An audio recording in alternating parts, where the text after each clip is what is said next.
basically, I'm just going to go over just a real quick overview of Ripple. And kind of what we're going to do with the video series a little bit different is to take a little bit deeper dive with some of these coins. So we're going to try to have like an overview with some of the coins, like a 2 to 3 minute just touch. And so if somebody's just interested in a coin, they can watch the shorter videos to see what's going on. And then we're going to try to do like a fundamental analysis and then do a little bit of TA, but not just really trying to learn like a buy or sell signal. Not trying to do TA every week for every coin. That would be impossible. And then finally, we want to go into more of the technical aspects. So we're gonna start with Ripple, and I'm gonna touch on the overview real quick. So I just have one slide, so it'll be pretty quick. So basically, Ripple is a real-time global payment settlement system, currency exchange, and a payment network. Ripple connects banks, payment providers, digital asset exchanges, and corporations via RippleNet for a fast, scalable, and secure payment solution. Ripple is meant to transmit currency between two parties and allow for any type of currency to be exchanged during the process. For example, if you want to transfer US dollars to gold to another party, you could do that through the RippleNet. And it's because Rapid dramatically lowers the capital requirements for liquidity by using Ripple. So basically it allows you to go through a liquidity provider using Ripple based on your two different currencies for that quick and easy transaction. So this will enable real-time payments to service these currency and asset exchanges. So doing a little bit of comparison between Swift, Bitcoin, and Ripple. Ripple, like Bitcoin, is an immutable decentralized general ledger, though unlike Bitcoin, Ripple has pre-mined a lot of their tokens, so it does not rely on the intensive proof of work algorithm used by Bitcoin. So this allows Ripple to handle more transactions. Ripple is fast and scalable in relation to the current systems, such as Swift, which generally take 2 to 3 business days, and Bitcoin, which roughly takes about an hour. Ripple is almost able to do this in real time, which takes about 5 to 10 seconds, which you can definitely see that there's a need for this money transmission and settlement system. So Ripple is also a great settlement system because of the lower transaction costs. As you can see at the bottom, it costs about $50 to send an outgoing wire, and then about $1.25 for Bitcoin, and then it's going to be less than a penny to send to Ripple. Currently, and I think this is where the business need is really going to come in for Ripple, is that Swift, which handles over $6 trillion daily, and you can tell it's very important to a lot of banks, a lot of payment processing companies. It's not, there has been vulnerabilities in the past. For example, in 2016, there was an $81 million loss, which was contributed to a vulnerability in the Swift messaging system. So the lack of transparency and kind of having that general ledger out and open to the public and security suggests that there's definitely a need for some electronic payment settlement system, which, you know, if you're servicing over $6 trillion a day, Ripple could be just that. So if we're kind of just looking over the differences in between the cryptocurrencies, you can see that it's decentralized. You can see it's going to be open and transparent, unlike Swift, which is more centralized. It's going to be faster than Bitcoin and Swift, and you're going to be able to transfer different currencies and not just, you know, Ripple for those exchanges or payment settlement systems. The peak volume, this is really how many messages have been sent per day for Swift, and the highest number of transactions for Bitcoin and the highest number of transactions for Ripple, while Ripple can do, I think, close to 88 million transactions per day at its max. It's not even gotten close to its max. So I would be interested to see what Ripple is going to be doing going forward and what partnerships it's able to take on. So that's my overview for Ripple. Does anybody have any questions? Yeah, so you said, oh, sorry, could you go back to that slide really quick? Yeah, sorry. No, that's okay. My first question is the $50 wire transfer through Swift like an infrastructure cost, a liquidity cost, or is that just a business trying to make money? So it's really all about all three, because when you're going to transfer money, you have to transfer it to another account for a bank, and they basically have that. You're going to have that exchange rate cost, Okay. and then if you don't have another bank, which I think is called a Nostro account, like you have an account in another bank in another country, then it's going to be even more. So a lot of times, the reason why the outgoing cost is so much, because if you're able to do it domestic, it would be cheaper. It'd be more infrastructure and just sending costs. Right. But that currency exchange is kind of where it gets you, especially if you're not a big, the bigger the bank, the cheaper the transaction costs and the exchange rate fees, because they usually have that liquidity just sitting there. Right. And I'm sure like, yeah. No, that makes sense. And I'm sure like the speed is 2 or more business days. Like Forex fluctuations is like the volatility there is probably higher than 5 to 10 seconds in the crypto world, you know? So like in terms of risk mitigation, even though Ripple's, because correct me if I'm wrong, but like you have a Ripple pair, like let's say I want to go USD to GBP. I would trade my USD for Ripple, ship the Ripple over, trade the USD back to pound, right? Yeah, basically. Is that correct? Okay. So like so you have 2 transactions of Ripple, one to USD, one to GBP, and then so you're looking at like 30 seconds total of volatility you have to handle. Yeah, exactly, because you're gonna have your confirmation times and everything else. Right. Well, the nice thing is it actually locks it in first before it does the transfer, so you'll know if if that liquidity is there for each bank in that like middle settlement layer. Gotcha. How many ever banks it's gonna take. So you can really do one transfer. Gotcha. By kind of doing them all at once.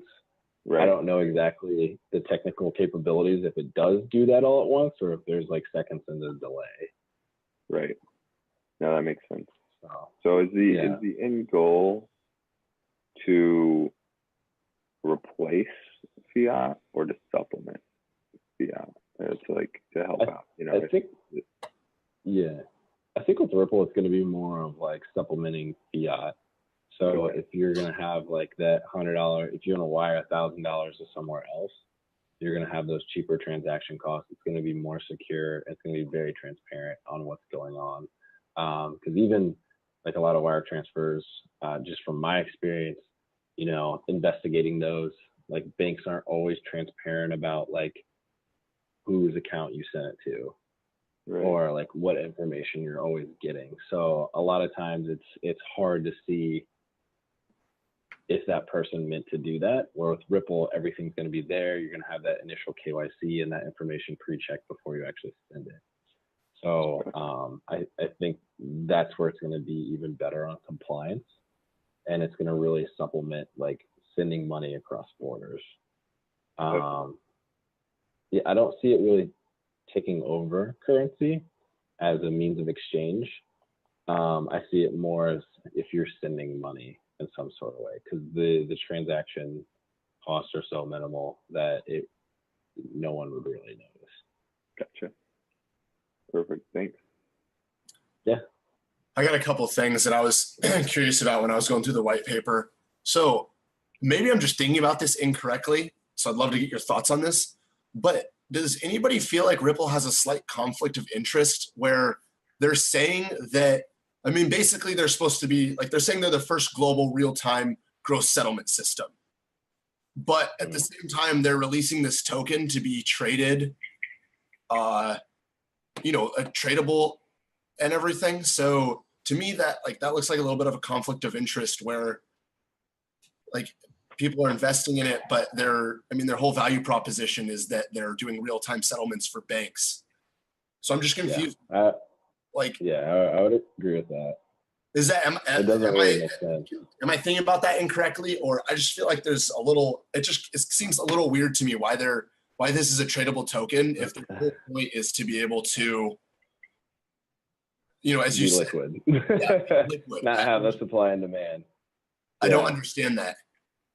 No, I completely agree with that. I think that if you're trying to be a settlement provider, it doesn't make sense. I mean, it doesn't. I don't really get the use case. I guess if you want to send money quickly to someone else using Ripple, but you're just really transferring Ripple, but then you're taking on that risk of the inflation, deflation, the price of Ripple going up or down. So, I mean, I see it as a means of exchange, but I don't see it as a, I just don't see it as like an investment. That doesn't make sense to me. I don't think the use case is there. Yeah, I think it's a great technology. I think it's going to disrupt the space a lot because Swift is very, very old and it's not very secure at all.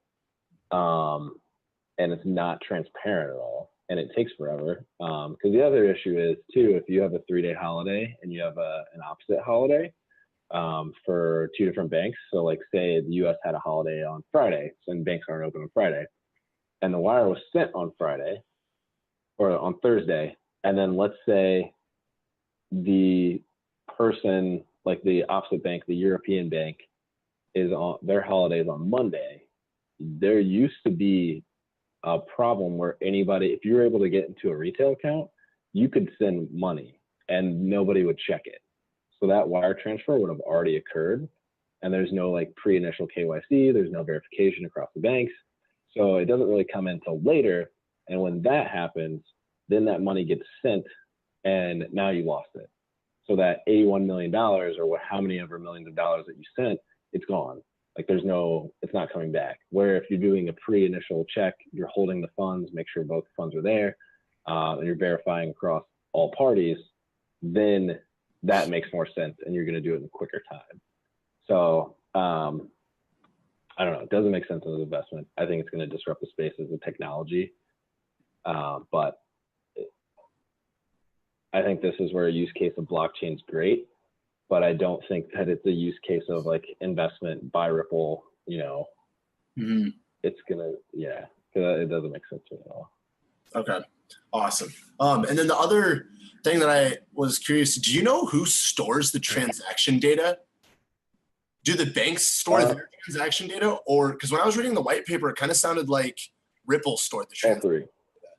All three do. Because it would technically, you're going to have because you're going to have like a ledger, profit loss ledger for a bank. So you still have to, have that transaction on your side of the books.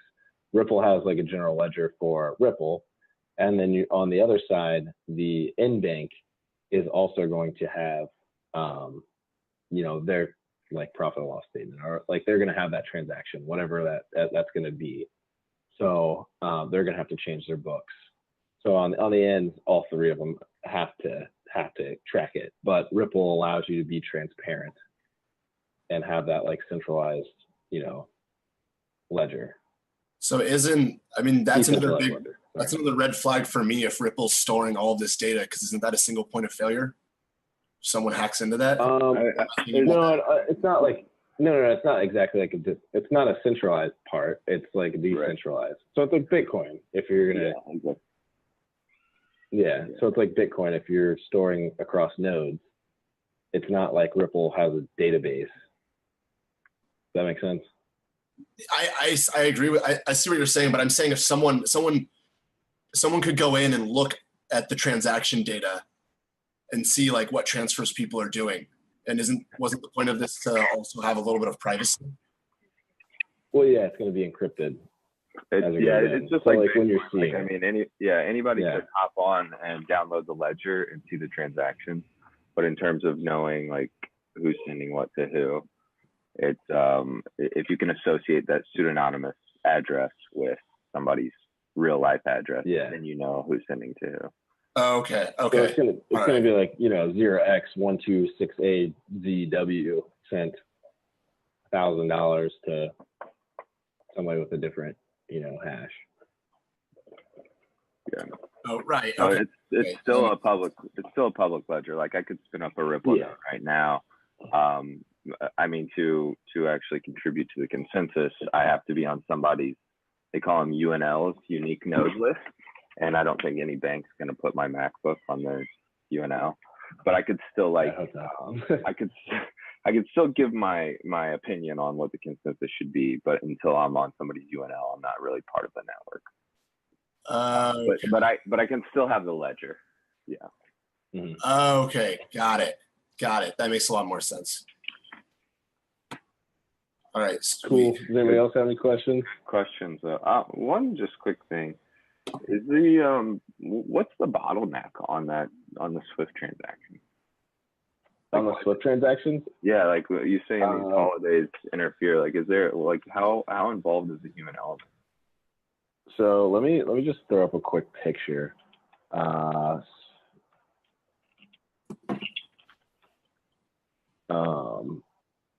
It's really because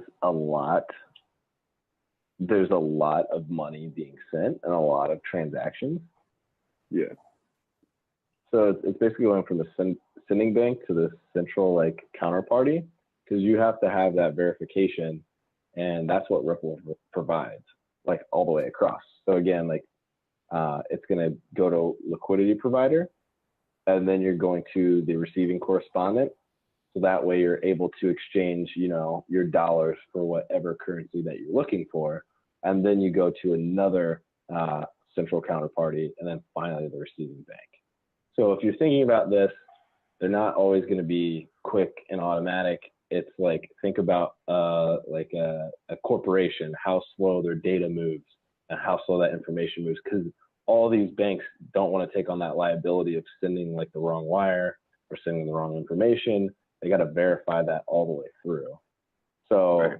Ripple is able to basically say, we don't need this central counterparty, either of them. We just need that liquidity provider, which Ripple is and what it provides. And it goes through there, verifies through all three parties. So the sending bank, the liquidity provider, and then the receiving bank. So then that way you're able to basically just transact with Ripple in your currency on both sides. So then that way it's pretty quick. Gotcha. Does that make more sense?